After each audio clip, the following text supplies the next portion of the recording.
하나님의 말씀은 누가복음 12장 13절에서 34절입니다. 누가복음 12장 13절. 무리 중에 한 사람이 이르되 선생님, 내 형을 명하여 유산을 나와 나누게 하소서 하니, 이르시되 이 사람아, 누가 나를 너희의 재판장이나 물건 나누는 자로 세웠느냐 하시고, 그들에게 이르시되 삼가 모든 탐심을 물리치라. 사람의 생명이 그 소유에 넉넉한 데 있지 아니하니라 하시고, 또 비유로 그들에게 말하여 이르시되 한 부자가 그 밭에 소출이 풍성해 심중에 생각하여 이르되 내가 곡식 사둘 곳이 없으니 어찌할까 하고, 또 이르되 내가 이렇게 하리라. 내 곡간을 헐고 더 크게 짓고 내 모든 곡식과 물건을 거기 쌓아두리라. 또 내가 내 영혼에게 이르되 영혼아, 여러 해 쓸 물건을 많이 쌓아두었으니 평안히 쉬고 먹고 마시고 즐거워하자 하리라 하되, 하나님은 이르시되 어리석은 자여, 오늘 밤에 내 영혼을 도로 찾으리니 그러면 내 준비한 것이 누구의 것이 되겠느냐 하셨으니, 자기를 위하여 재물을 쌓아두고 하나님께 대하여 부여하지 못한 자가 이와 같으니라. 또 제자들에게 이르시되 그러므로 내가 너희에게 이르노니 너희 목숨을 위하여 무엇을 먹을까, 몸을 위하여 무엇을 입을까 염려하지 말라. 목숨이 음식보다 중하고 몸이 의복보다 중하니라. 까마귀를 생각하라. 심지도 아니하고 거두지도 아니하며 골방도 없고 창고도 없으되 하느님이 기르시나니 너희는 새보다 얼마나 더 귀하냐. 또 너희 중에 누가 염려함으로 그 키를 한 자라도 더할 수 있느냐. 그런즉 가장 작은 일도 하지 못하면서 어찌 다른 일들을 염려하느냐. 백합화를 생각하여 보라. 실도 만들지 않고 짜지도 아니하느니라. 그러나 내가 너에게 말하노니 솔로몬의 모든 영광으로도 입은 것이 이 꽃 하나만큼 훌륭하지 못하였느니라. 오늘 있다가 내일 아궁이에 던져지는 들풀도 하나님 이렇게 입히시거든. 하물며 너일까 보냐, 믿음이 작은 자들아. 너희는 무엇을 먹을까 무엇을 마실까 하여 구하지 말며 근심하지도 말라. 이 모든 것은 세상 백성들이 구하는 것이라. 너희 아버지께서는 이런 것이 너희에게 있어야 할 것을 아시느니라. 다만 너희는 그의 나라를 구하라. 그리하면 이런 것들을 너희에게 더하시리라. 적은 무리여 우스워 말라. 너희 아버지께서 그 나라를 너희에게 주시기를 기뻐하시느니라. 너희 소유를 팔아 구제하여 낡아지지 아니하는 배낭을 만들라. 곧 하늘에 둔 바 다함이 없는 보물이니 거기는 도둑도 가까이 하는 일이 없고 좀도 먹는 일이 없느니라. 너희 보물 있는 곳에는 너희 마음도 있으리라. 오 하나님 아버지, 은혜를 감사합니다.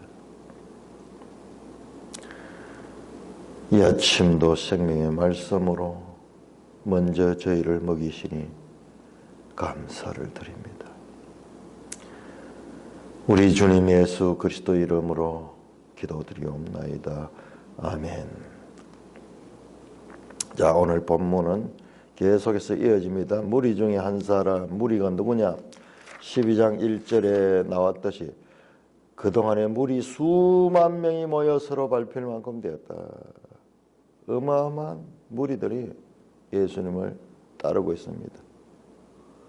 사람들이 많이 따르게 되면은 엄청난 힘을 가지게 되고, 그리고 군중심리 하는 게 군중심리.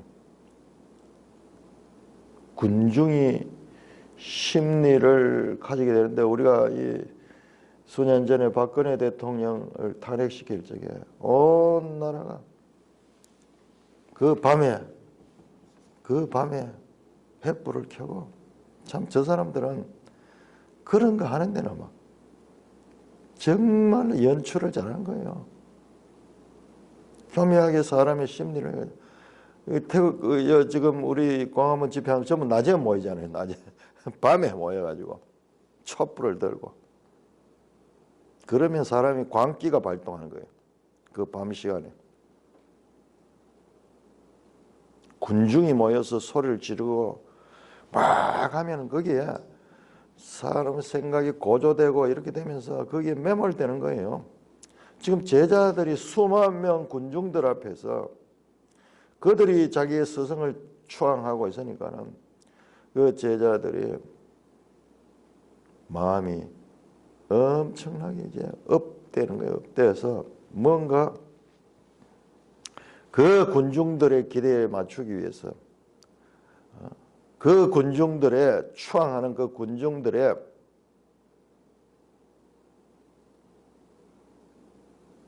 그 모습에 그 마음이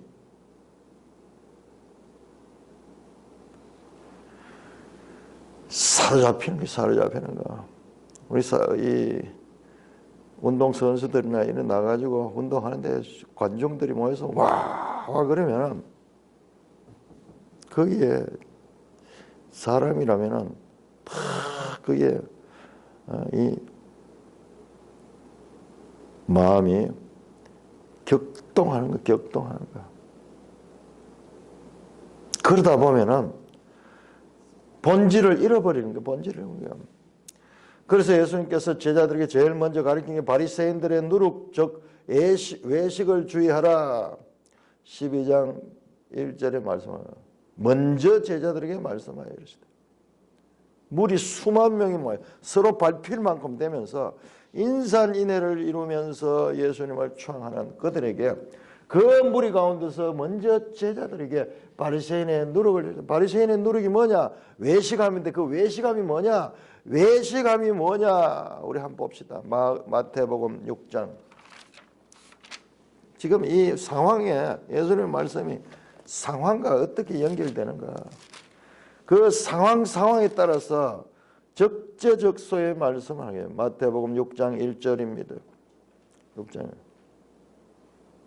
사람에게 보이려고 그들 앞에서 너희 의를 행하지 않도록 주의하라. 이게 뭐야? 바로 바리새인들의 외식이잖아요. 그 외식, 이 외식이 뭐냐? 사람에게 보이기 위한 것인 거예요. 2절 구제할 때 외식하는 자가 사람에게 영광을 받으려고 회당과 거리에서 하는 것 같이 5절 너희는 기도할 때 외식하는 자와 같이 하지 말고 그들은 사람에게 보이려고 한다. 16절 금식할 때 너희 외식하는 자와 같이 슬픈 기색하지 마라. 그들의 금식하는 자 사람에게 보이려고 한다. 너희는 어떻게 해야 되냐? 18절 이는 금식하는 자로 사람에게 보이지 않고 오직 은밀한 중에 계신 내 아버지께 보이려 함이라. 우리가 자기 자신도 모르게 자기 자신이 지금 하나님께 보이려고 하는 것 같다고 말하고 있지만 실제는 사람에게 보이려고 하는 사람이 보이려.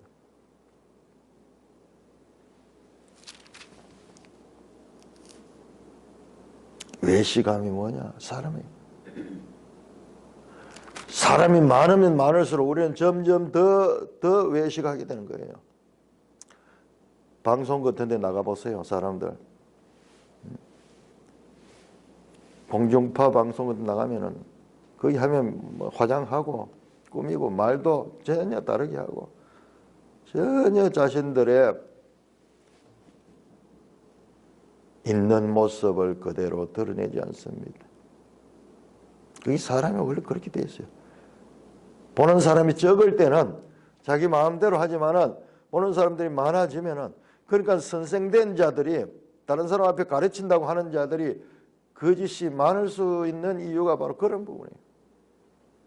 차라리 그런 영향력이 적은 사람들은 자기 있는 대로 살지만은 자꾸 꾸미게 되고 외식하게 되는 거예요.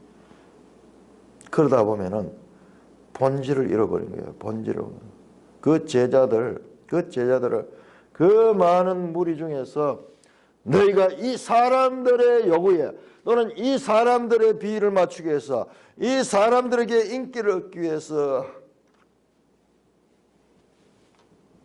하나님의 말씀을 왜곡하는 것은 그것은 너희가 사망으로 가는 길이 된다. 엄청난 장소에서 거기 보면은 12장 4절에 보면 내가 내 친구 너희에게 말하노니 제자들이거든요. 내 친구 너희 2중 3중으로 강조하면서 8절에 누구든지 사람 앞에서 나를 시인하면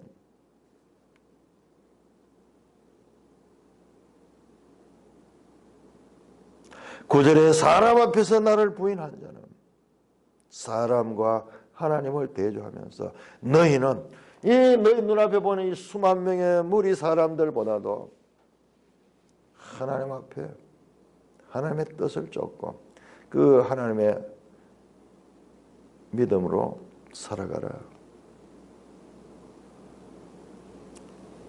우리가 이 사회생활 하면은 이걸 가지기가 쉽잖아요. 어제 유 집사님이 참 여기서 예배당에서는 좋은 그 감동을 받았는데 집에 가서 돌아오는 순간 벌써 다 잊어버렸다.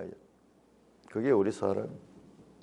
그러니 부단하게 훈련해야 되고 계속 이것이 우리 속에 우리 생각 속에 각인될 수 있도록 반복적으로 하나님 말씀을 되새기는 세상을 살다 보면은 목사들조차도 그런데 세상 살다 보면은 참 세상에서 보내는 시간이 얼마나 많고 하나님 말씀 읽는 시간은 제한되시나 우리가 얼마나 많이 노력을 해야 되는지 모르겠어요.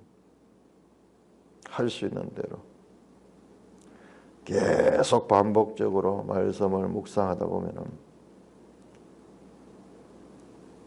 사람의 생각이 아니라 하나님의 생각. 교묘하게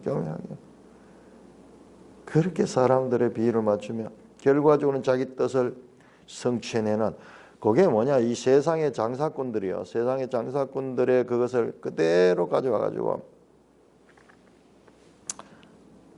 교회조차 그런 식으로 넘어가는 경우가 많습니다.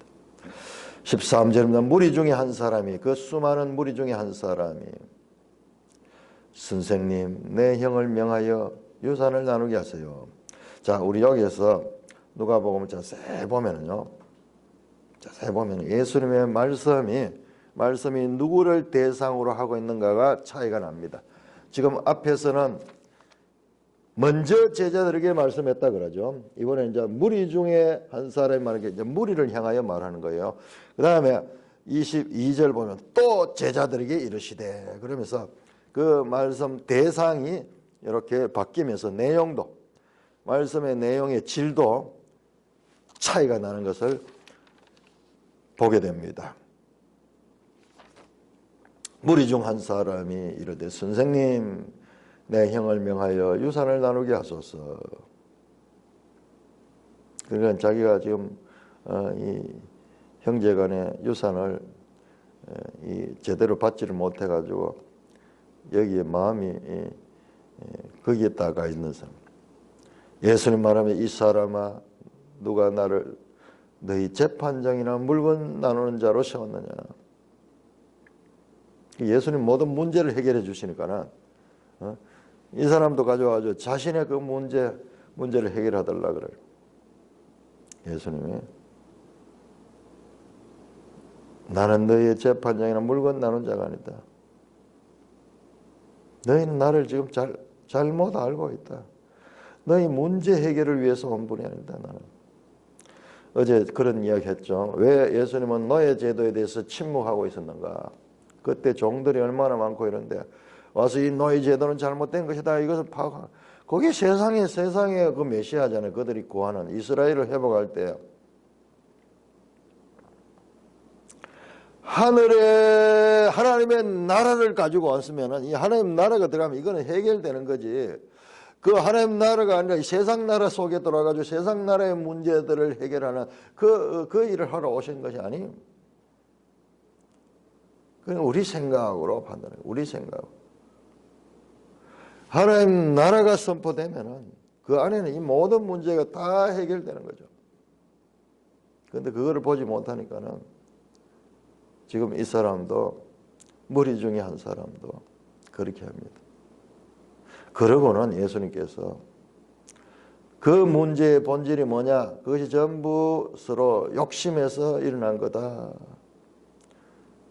욕심 문제로 뺏어간 유산을 많이 가져간 형도 욕심 때문에 그렇고 그 동생도 그 형보다는 그 유산 때문에 서로 다투고 있으니까는 그 욕심, 이게 모든 탐심이다. 문제의 본질을 지적하고 있습니다. 사람의 생명이 그 소유에 넉넉한 데 있지 아니하라 하시고 삼가하라, 물리쳐라.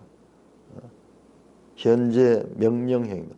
계속적으로 우리가 이 땅에 살아가면서 이 탐심은 한번 있다가 없어지냐고 계속 일생 우리한테 도전하게 되는 거예요. 그때그때 계속적으로 물리쳐야 된다. 왜냐? 인간의 그 탐심이 모든 것을 다 만족시켜 줄 것 같지만은 그것은 그렇지 않다는 것입니다. 사람의 생명이 그 소유에 넉넉함이 있잖아요. 탐심이 전부 자신의 소유를 채우려고 하는데요. 유명한 이 현대의 심리학자인데 에리 프롬, 소유냐 존재냐, 존재냐 소유냐 그런 말이에요. 전부 소유에다가 목적을 하고 있는데 존재 자체보다도 지금 예수님 그 이야기 본질을 해요. 본질.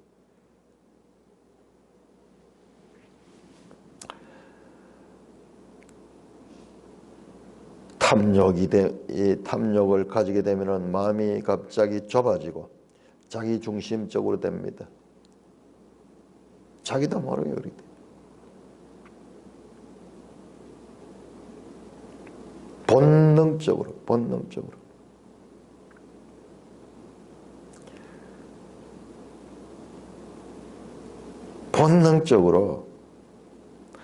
그렇게 마음이 좁아지고 인색해지고 자기중심적인 소유에 넉넉한데 인생의 목적을 두니까는 그와 같은 행동을 하게 되는 거죠. 그러면서 예수님께서 이 소유 문제, 탐심 문제가 얼마나 사람을 어리석게 만들 수 있는가를 가리킵니다. 비유로 그들에게 말하여, 그들 누구예요? 무리들을 향하여 말합니다. 한 부자가 그 밭에 소출이 풍성하여 심중에 생각하되 이 부자는 우리 모든 사람이 부러워하는 그런 부자잖아요. 밭이 넓고 풍성해가지고 일하는 사람들이 열심히 일해서 지주가 돼가지고 가만히 있어도 엄청난 소득을 올립니다. 이야, 이거 곡식은 자꾸 나오는데 사둘 곳이 없냐 어찌할까 하고 곡간을 점점 창고를 더 크게 늘려갑니다.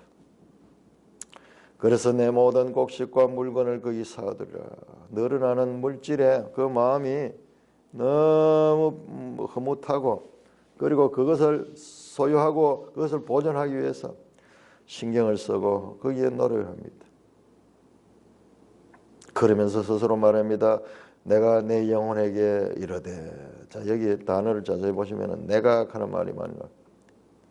내가 그 앞에 보면 내가 곡식 사둘 것이 없으니 어찌할까. 18절에도 내 곡간을 헐고 19절에 내가 내 영혼에게 이르되. 전부 자기중심적인 내가 자기를 확대하는 거. 이제 넉넉하게 이 땅에 살면서 아무 염려 근심 걱정 없이 이제 넉넉하게 살 일만 남았다. 그러면서 거기에 다 시간을 보내고 거기에 모든 관심을 두고 있는데 19절입니다. 또 내가 내 영혼에게 내 영혼아 여러 물건을 사두으니 이제 평안히 쉬고 먹고 마시고 즐거워하자. 하나님이 이르시되 어리석은 자여 오늘 밤에 내 영혼을 도로 찾으니 그러면 네 준비한 것이 누구의 것이냐. 어리석은 자다. 단견 보는 눈이 좁다는 거예요. 바로 눈앞에. 그런데 이게 오늘날 우리 현대인들도 이와 같은 삶을 살고 있어요.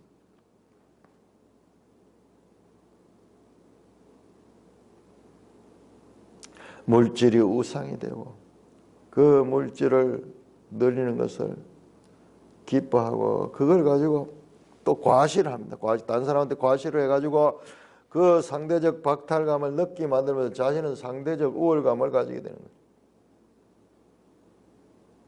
그러면서 점점 자기 중심적, 자기, 내가.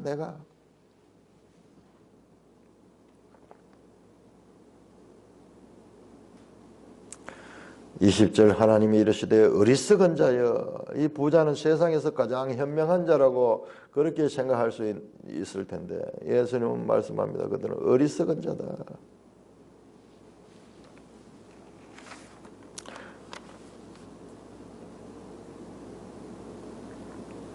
11장 40절에 보면 어리석은 자들이 겉과 속을 만드니가 속도 만들지 않나. 어리석은 자들아. 바리새인들을 향하여. 바리새인들이 가장 똑똑한 것 같지만 가장 어리석은 자들이다.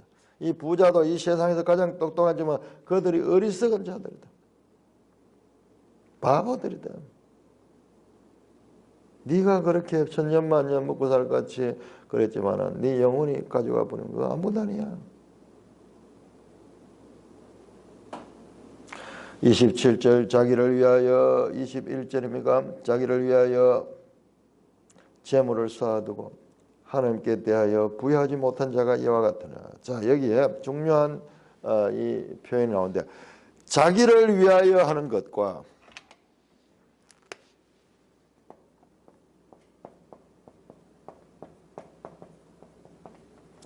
하나님을 위하여 이 두 개가 성경에서 아주 중요한 표현이에요. 자기를 위하여 새긴 우상을 만들지 말고. 자, 우상 만드는 자체가 뭐냐? 목적이 자기를 위한 거예요. 자기를 위한 거. 자신은 우상을 만들어서 그걸 숭배한다고 하지만 그 본질은 자기를 위한 거예요. 자기를 위한 거. 우리의 행동의 원인이 뭔가? 자기를 위하여 하는 것인가? 하나님을 위하여 하는 건가? 저는 이 미술을 하다 보니까는 10계명에 새긴 우상을 만들지 마라. 사실 그림도 그리지 말고 조각하지 마라. 이 말이거든요. 그래서 그 문제로 참 많이 고민을 했는데요. 거기 보면은 제일 먼저 나오는 게 자기를 위하여, 자기를 위하여. 그 행위가 결국은 자기를 위한 그런 것이 되는 거예요. 그렇다면은 하나님을 위하여도 할 수 있지 않은가? 할 수 있어요. 미술 자체가 나쁜 것이 아니라 그것이 누구를 위하여 사용되는가가 나쁜 것이죠. 오늘날 마찬가지로 여러 가지 현대 문명의 이기들도 누구를 위하여 쓰는가? 우리가 너무 보수적이 되다 보면은 이런 노트북 같은 컴퓨터를 처음에 저 보수적인 분들은요, 컴퓨터를 목사가 가지고 와가지고 강단 놓고 그걸 보고 설교한다고 막 호통을 치고 젊은 목사가 내 지금도 기억하는데 어떤 장로님이 그 젊은 목사가 와가지고 노트북을 가지고 일한다고 어디에다 감히 그런 걸 놓고. 그러니까 우리가 이 역사를 보면 계속 그런 과정이 있어 왔어요. 피아노가 처음에 교회도 왔을 때 말도 못하고 기타를 가져오니까는 말도 못하고 그랬는데 이제 점점 그런 것들이 익숙해지는데 그걸 보면은 그것이 누구를 위하여 사용하는가에 달려 있는데 우리가 어떤 그 물건 그 자체를 죄악시하는 것은 그건 하나님의 뜻이 아니에요. 이 모든 것이 하나님이 주신 지혜를 통해서 하나님이 만들게 하신 거지. 그리고 이 재료들이 다 하나님께로부터 나온 거예요. 그 물건 자체가 선악이 있는 것이 아니라 누구를 위하여 사용하는가. 심지어는 마약조차도 정말 필요한 그런 환자에게는 그것이 살릴 수 있는 그런 재료가 될 수가 있는데 누구를 위하여 사용하는가가 중요하다. 탐욕에 사로잡혀 재물을 쌓아두고 점점 걸으면 걸을수록 마음이 재물 속에 가게 되니까 하나님께 대해서는 점점점 멀어지니까 하나님께 대해서는 가난해지고 이 땅의 세상 신에 대해서는 부유해지는 이것이 비극이다. 비극이다. 그 어리석은 자다. 어리석은 자다. 자, 그리고 또 제자들에게 이르시되, 자, 이 탐욕 문제, 자기 욕심 문제는 이 모든 사람들이 다 해당되는 말씀이죠. 모든 사람 다 해당돼요. 제자들에게 이르되, 그러므로 내가 너에게 이르니, 이제는 이 탐욕 이 문제를 가지고 이야기를 하면서 이제 제자들을 향하여 말합니다. 제자들도 마찬가지로 이런 탐욕 때문에, 이런 소유 때문에 늘 여기에 이 문제에 사로잡힐 수 있는데, 내가 너에게 이르노니, 참 대상을 분명히 했죠. 주님을 따르는 자들은 어떻게 하는가? 너희 목숨을 위하여 무엇을 먹을까, 몸을 위하여 무엇을 입을까 염려하지 말라. 이야기가 자세히 보면은 지금 쭉 연결돼요. 앞에 사람을 위하여 바리새인의 그 이 외식을 누룩을 주의하라 그렇게 하면서 그 사람들은 전부 사람에게 보이는 것이고 사람들의 관심의 핵심은 소유 문제, 물질 문제야. 내가 이걸 좀 더 가지게 하자는 그 소유 문제인데, 이 소유 문제는 우리 인생이 살아가는 데서 하나님 없는 자들에게는 최고의 관심사고, 하나님을 믿는 자들에게 있어서도 이게 결코 소홀히 할 수 없는 문제지 않습니까? 그들을 향해 바랍니다. 너희 목숨을 위하여 무엇을 먹을까, 몸을 위하여 무엇을 입을까 염려하지 말라. 목숨이 음식보다 중하고 몸이 의복보다 중하니라. 까마귀를 생각하라. 심지도 아니하고 거두지도 아니하고 골방도 없고 창고도 없으되 하나님이 길러주신다. 하나님이 길러주신다. 제자들, 주님을 따르는 자들은 하나님에 대한 믿음을 가지고 이 먹고 사는 문제도 하나님께서 인도해 줄 줄 믿는 믿음을 가져야 된다. 까마귀는 레이기에 보면은 가정한 새입니다. 그래서 새들 가운데서도 가장 이 불결한 그런 새고 등급이 낮은 새인데 그것조차도 먹이시고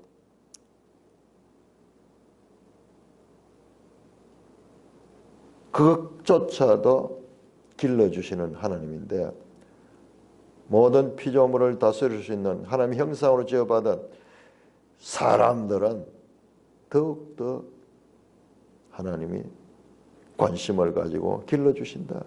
너희는 새보다 얼마나 더 귀하냐. 새들도 염려가 없는데 사람이 그런 염려에 사로잡힐 필요가 없다는 것입니다. 또 너희 중에 누가 염려함으로 그 키를 한 자라도 더 할 수 있느냐. 그런즉, 자, 소유 문제에서 우리가 염려가 나와요. 염려가 나오는 거.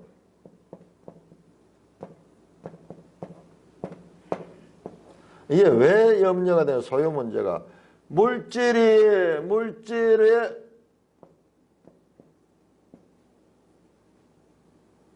대해서 염려가 생기는 거예요. 물질이 소유가 있으면은 더 가지고 싶고, 소유가 없으면 또 어떻게 살아갈까 늘 염려가 사로잡힌 게, 이게 우리 인생의 문제예요. 인생의. 옛날 우리 어머니 보니까는 늘 염려하시던, 늘 돈을 늘 만지면서도 염려하시고, 끊임없이 인생은 염려의 연속이다. 그런데 그 염려가 어디서 왔는가를 알아야 돼요. 그게 하나님 없음의 증거예요. 내가 주인이 되니까 항상 불안한 거예요. 그러니까는 염려에 사로잡히게 되는 것입니다. 너희 중에 누가 염려함으로 그 키를 한 자라도 더 할 수 있느냐. 매일 성경 주석을 보면요, 네 목숨을 한 시간이라도 연장할 수 있느냐, 이렇게 번역할 수 있는 거예요. 본질 문제, 우리의 생명 문제에 대해서 우리가 아무리 염려해도 거기는 아무런 효과를 가져올 수 없다. 오히려 염려 때문에 더 마음이 상하고 몸이 상할 수 있다. 그런즉 가장 작은 일도 하지 못하며 어찌하여 다른 일들을 염려하느냐. 염려하지 마라. 자, 염려는 뭐냐? 염려는 그리스도인들 제자들이 가져서는 안 되는 것인데, 이것이 뭐냐? 믿음 없음이에요. 믿음 없음. 한자로 불신이에요. 불신. 불신. 불신하면은 염려가 그 마음 가운데 자리 잡게 됩니다. 참, 이 현실로 살아보면은, 우리가 물질이 없으면은 이 연단 받을 적에 얼마나 염려이 많이 살아요. 저 자식이 어떻게 먹게 사나? 앞으로 어떻게 살아갈까? 끊임없는 염려가 파도처럼 왔다가 물러가고 파도처럼 왔다가 물러가고, 이게 우리 인생사예요. 인생사. 근데 그리스도인은 그와 같은 염려의 사슬을 떨쳐버리고 믿음의 차원으로 편입해야 되는 겁니다. 염려의 사슬로 묶여진 이 세상 삶에서 믿음으로 편입할 수 있는 것. 이 세상 나라의 삶에서 하나님 나라의 백성의 삶으로 편입하는 것이 그게. 백합화를 생각해보라. 실도 만들지 않고 짜지도 않으리라. 그러나 내가 너에게는 솔로몬의 모든 영광으로도 입은 것이 꽃 하나만큼 훌륭하지 못하니라. 오늘 있다가 내일 아궁했더니 덜풀도 하나님이 이렇게 입으려. 하물며 너희일까 보냐. 믿음이 작은 자들아. 제자들 대해서 말하죠. 염려는 하나님이 없다는 믿음이에요. 불신하는 것은 믿음 없는 것이 아니라 하나님에 대한 불신, 하나님이 없다는 믿음이에요. 하나님이 없다는 것을 믿는 거예요. 그게 바로 염려로 나타나는 겁니다. 끊임없이 염려가 우리를 위협할지라도 믿음으로 그 염려를 물리쳐야 되는 그것이 바로 믿음이고, 그것이 주님을 따른 자들이 가져야 될 길입니다. 다시 말합니다. 이 문제가 쉽지 않은 문제이기 때문에 이 탐심, 물질 문제, 소유 문제, 너희는 무엇을 먹을까 무엇을 마실까 하여 구하지 말고 근심하지도 말라. 이 모든 것이 세상 백성들이 구하는 것이라. 지금 제자들의 삶이 이 세상 속에 있지만은 이 세상 백성들이 아니겠네. 하나님 나라의 백성들은 세상 백성들과 차별되는 거예요. 무엇을 먹을까 무엇을 마실까 구하지 말고 근심하지도 말라. 세상 백성들은 항상 여기에 치중하고 있어요. 무엇을 먹고 무엇을 마시고. 너희 아버지께서는 이런 것이 너에게 있어야 할 것을 아니라. 여기 표현이요. 너희 아버지예요. 아버지. 우리는 지금 성경에서 이런 말씀을 여사로 보지만 이거 한번 보세요. 구속사적으로 보시면 저 구약시대가 끝나고 이제 신약시대가 들어오면서 이게 하나님을 너희 아버지라고 주기도문 가르쳐 줄 때도 그렇게 가르쳤죠. 하늘에 계신 우리 아버지여라고 가르쳤죠. 어마어마한 지금 여기에 하나님에 대한 표현이 달라집니다. 너희가 하나님의 아버지라면 너희는 하나님의 백성들이고 하나님의 자녀들이다. 세상 나라 백성들과 너희는 달리 하나님 나라의 백성이다. 하나님의 자녀들이다. 너희 아버지께서는 이런 것이 너에게 있어야 할 것을 다 아신다. 다 아신다. 하나님은 다 아신다. 모르시잖아요. 하나님 계시다면 왜 이런 일이 있습니까? 우리는 그게 불신하는데 하나님 아신대요. 모든 것들을 다 아신대요. 이것을 믿는 것이 믿음이에요. 아무도 보지 않는, 아무도 그들도 보지 않는 내만이 가지고 있는 이 문제, 아무도 모르는 이 문제, 내가 끌안고 내가 힘들하지만 하나님은 그걸 아신대요. 그걸 다 아신대요. 우리가 예수 그리스도 믿는다는 것은 이것도 믿는 거예요. 이것도 믿는 거예요. 이런 것이 무엇입니까? 세상의 물질입니다. 있을 것 다 알고 계신다. 알고 계신다. 그러면은 왜 그냥 내버려 두세요? 내버려. 거기서 너희 믿음이 체험으로 나타나야 된다. 이 살아계신 하나님을 체험해 봐야 된다. 그러면 어떻게 해야 되냐? 다만 너희는 먼저 그의 나라와 그의 나라를 구하라. 다만 너희는 그의 나라를 구하라. 그리하면 이런 것들은 너에게 다시, 이런 것들은 뭡니까? 먹을 것, 마실 것, 입을 것, 세상의 의식주, 먹고 사는 문제, 소유 문제, 물질 문제, 우리가 늘 염려하고 근심하는 우리의 욕심의 그 문제, 우리의 생명을 어떻게 유지할 것인가 하는 그 문제, 그것을 하나님 나라의 백성들은 그것들은 하나님께서 해준다 알고 먼저 그의 나라를 구하라. 그의 나라가 뭐예요? 하나님의 나라잖아요. 하나님의 나라. Kingdom of God. 바슬레이아 토테오스.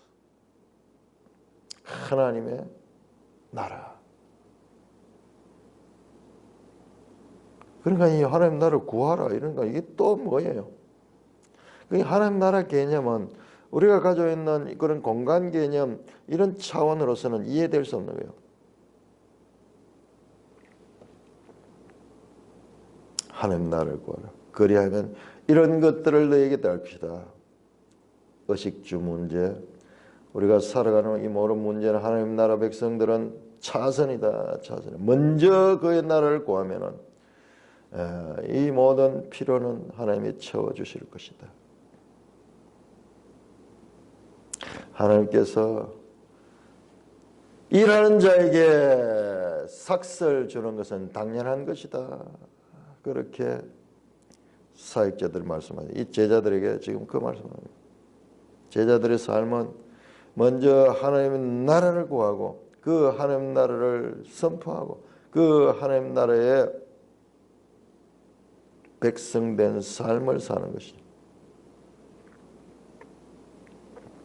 참 이런 건 경험 안 해보면은 이해할 수 없는 말씀, 이해할 수 없는 말씀.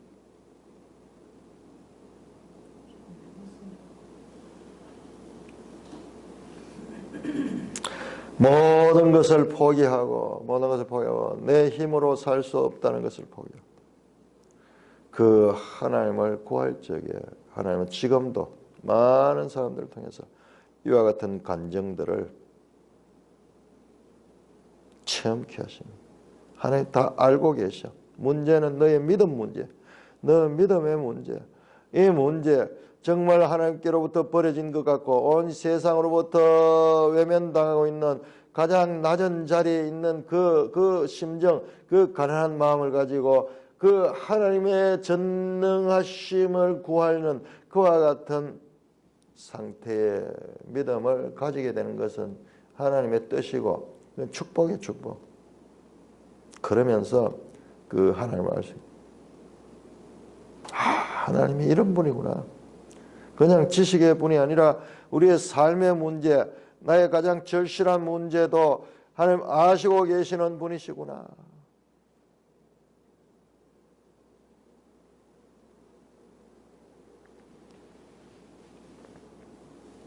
(32절입니다) 적은 무리여 무서워 말라. 자, 너희 아버지께서 그 나라를 너에게 주시기를 기원해요. 지금 이거 제자들입니다. 제자들은 적은 무리입니다. 이 수만 명 가운데서 극소수예요. 극소수. 무서워 말라. 왜 무서워 말라? 아니 그렇게 하면은 그렇게 하면은 우리가 죽는 거 아닙니까? 아니다. 너희 아버지께서 그 나라를 너에게 주시기를 기뻐하신다. 그 나라가 있다. 너희 소유를 팔아 구제하여 낡아지지 아니하는 배낭을 만들라. 하는 둔바 다음 없는 보물이다. 그 소유를 움켜잡고 그래서 보험 들듯이 계속 내 자신을 안전하기 위해서 그렇게 세상 사람들 어리석은 부자는 그와 같은 삶을 살지만 그러지 말고 그것을 풀어서 구제해라. 정말 그 필요 때문에 힘들어하고 어려운 자들에게 구제하여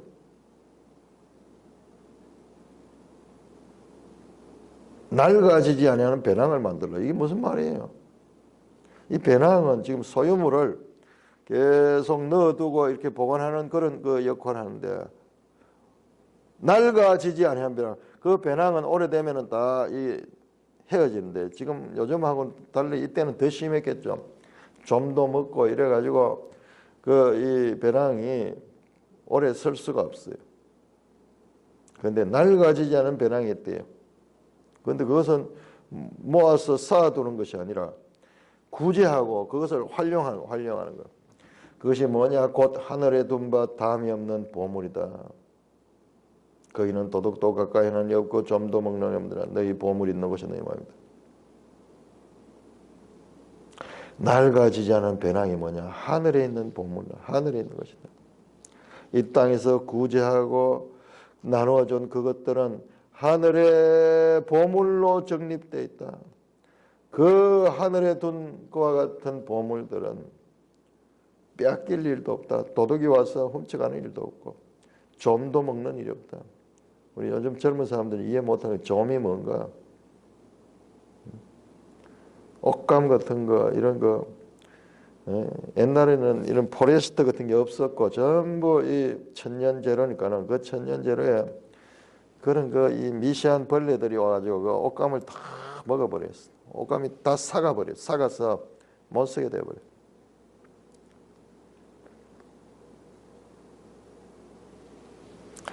너희 보물이 있는 곳에는 너희 마음도 있다. 너희 보물이 어디냐? 하늘에 보물을 둔 자는 그 마음이 하늘로 향하여 있게 된다는 말씀입니다.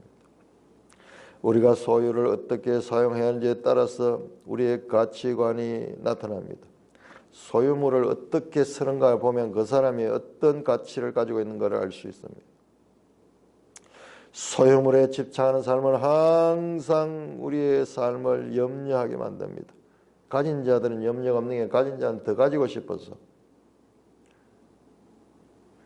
오히려 반대로 누군가의 궁핍을 돌보아주는 것은 더 우선순위를 갖고 살기를 가르치고 있습니다. 세상과 정반대 가르침. 사도행전 2장 보면은 그 이 성도들이 그 소유를 팔아가지고 교회 다 내어서 그리고 이 가난한 자들에게 나눠주는 그런 일들이 나타나고 사도행전 4장에 바나바 같은 경우도 자신의 재산을 다 팔아가지고 교회를 위하여 쓰는 것을 봤습니다. 이게 바로 하늘에 둔 바 담이 없는 보물이야. 이게 하늘 보물이야. 염려를 없애는 자세는 하나님의 돌봄에 대한 믿음에서 비롯된다. 염려 없음은 하나님에 대한 믿음이고 염려에 사로잡힘은 하나님에 대한 불신에서 나타난다. 이 소유 문제, 이 끝까지 전부 다 이게 이 한 사람이 무리 가운데 한 사람이 그 형과의 유산 문제 가지고 그 물질 문제 가지고 촉발된 이 사건은 계속해서 이제 물질에 사로잡혀 사는 이 세상 사람들의 어리석음과 또한 제자들에게도 마찬가지로 어떻게 이 물질 세계 속에서 살아야 될 것인가. 제자들도 다 아직까지는 이 땅에 속하면 이중국적자죠. 하나님 백성이면서도 이 세상 나라에 살면서 이 두 가지 가치관이 충돌하는 그 속에서 살고 있는데 그 가운데서 어떻게 살아야 될 것인가. 믿음으로 먼저 하나님 나라를 구하라. 앞에 나왔던 마르다 마리아 문제와도 맥락을 같이 합니다. 우선순위의 문제예요. 우리 성도들도 이 땅의 삶을 사는데 물질들 다 필요하고 세상의 모든 것들이 필요합니다. 그렇지만은 그것이 우선이 아니라 하나님이 우선이 될 적에 그런 차선책들은 하나님께서 다 해결해 주신다는 이것이 성도의 믿음이다. 그냥 관념이 아니라 실제적인 가장 구체적인 삶의 현장에서의 믿음이 무엇이냐를 특별히 제자들이 물질 문제를 어떻게 생각하며 살아야 될 것인가. 물질을 하나님의 자리에 놓고 그 물질의 종이 되어서 살아서는 안 된다. 제자들은 먼저 하나님을 구하면은 아버지가 자식을 돌봐주는 거지 자식이 아버지를 돌보는 것이 아니다. 믿음으로 나가며 하면은 이 모든 것을 더해 줄 것이다. 실제로 초대교회 이 제자들은 생업을 버렸잖아요. 다 버리고 지금 주님을 따라가는 것인데 오늘날 우리는 이것을 어떻게 적용할 수 있을까? 그러면 아무 일도 하지 말고 다 이렇게 이 제자들처럼 살아야 될 것인가? 지금도 그렇게 살아야 될 사람들도 있고 그렇지 않고 이 세상에 직장을 가지고 무슨 사업을 하고 어떤 그 이 물질을 얻기 위한 행위를 할지라도 우선순위가 물질이 아니라 하늘 앞에서 그와 같은 자세를 가지고 그 기업조차도 하나님께서 주인 되신다는 믿음을 가지고 살아가면은 그것도 바로 예수님이 말씀하시는 이와 같은 삶을 사는 것입니다. 찬송가 304장입니다.